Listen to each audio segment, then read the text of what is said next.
I think the two areas that are really critical for policymakers, but also business leaders, academics, in conjunction should be worrying about are, number one, how do we actually accelerate technology adoption and commercialization?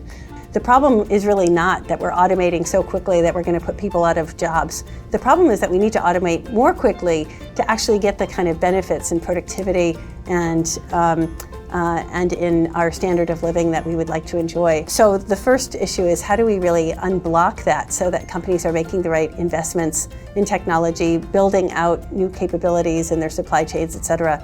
But the second thing then, which I think is an even bigger concern, is how do we really help the workforce transition? And that's people who are in existing jobs that will be dramatically changed, or people who are in locations that need to change.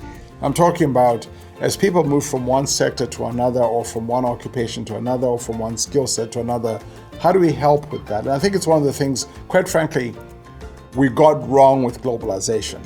I think globalization, on the one hand, I think was spectacularly good for economies in terms of driving economic growth and all of those things. And it was also good for people, but as consumers, in the sense that more choice, cheaper products, and all of that. But what we didn't think through properly is the implications for workers, and particularly those caught in the dislocations and transitions that happened as those jobs went away or got automated or got taken to other parts of the world or country. We didn't do enough there. So I think in this case, again, with automation and technology, we're going to need to think through those transition challenges for individuals and as they move from one place to another. I'm optimistic about job growth if both employers and the government do the right things. I think there is a scenario that you can well imagine where there are fewer jobs and they are all tasks. So you can put together a day's worth of different tasks. Imagine you're driving for a ride-sharing service, and then maybe you do TaskRabbit, and then you would do a few little projects, and you can imagine big data platforms that let you find those tasks. But how are you going to build a middle-class life? Well, there certainly is a role for policymakers to facilitate the transition, but in my experience, policymakers tend to deal with problems after they reach crisis levels, not anticipate the problem and head it off. I think the social implications of what's happening in information technology, communication technology, artificial intelligence, robotics, while many of them are very positive, I think many of them are highly deleterious.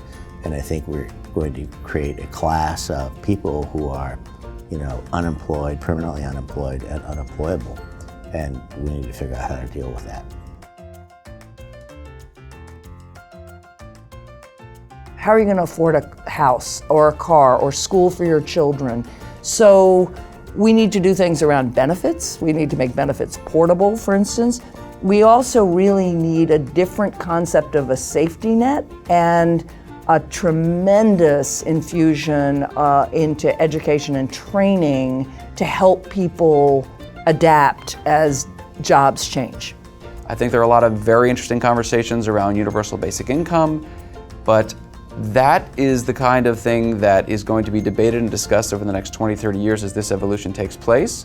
What concerns me is that when you look at the evolutions that have occurred from a hunter-gatherer society to an agrarian society, from an agrarian society to an industrial society, from an industrial society to a service economy, those changes have not come without social disruption. Right? The first wave of hunter-gatherers, when as an agrarian society got formed, got completely wiped out. The reason this transition is challenging in the short term is not so much the pace of change, but it's actually the pace of the reaction.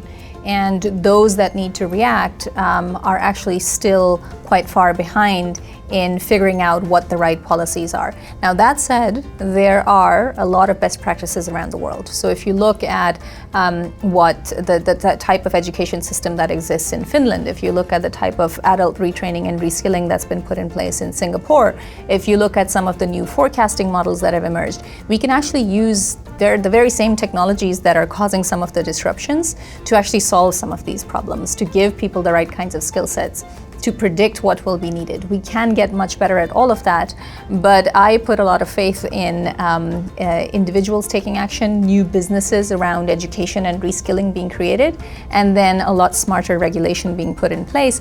Without any of that, we are looking at a more bleak future.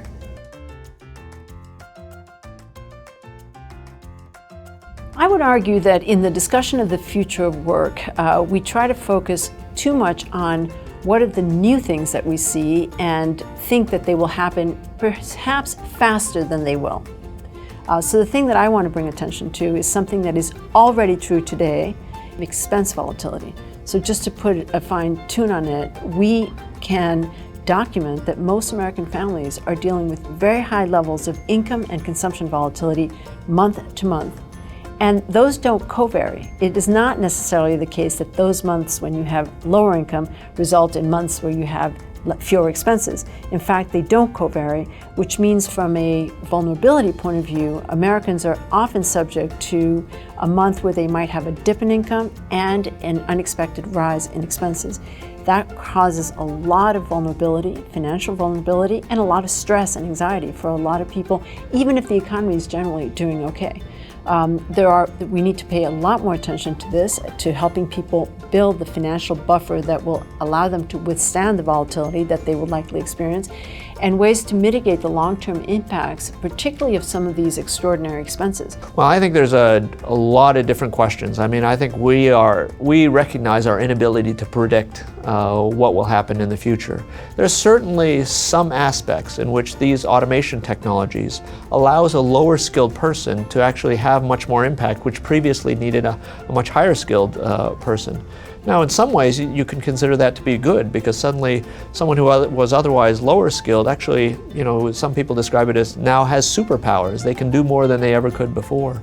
But there are other effects in which sometimes the machines will take over work which was lower skilled, lower wage, and that creates more opportunities that are higher skilled and higher wage and have higher wages. That does require training so that people can develop those skills necessary.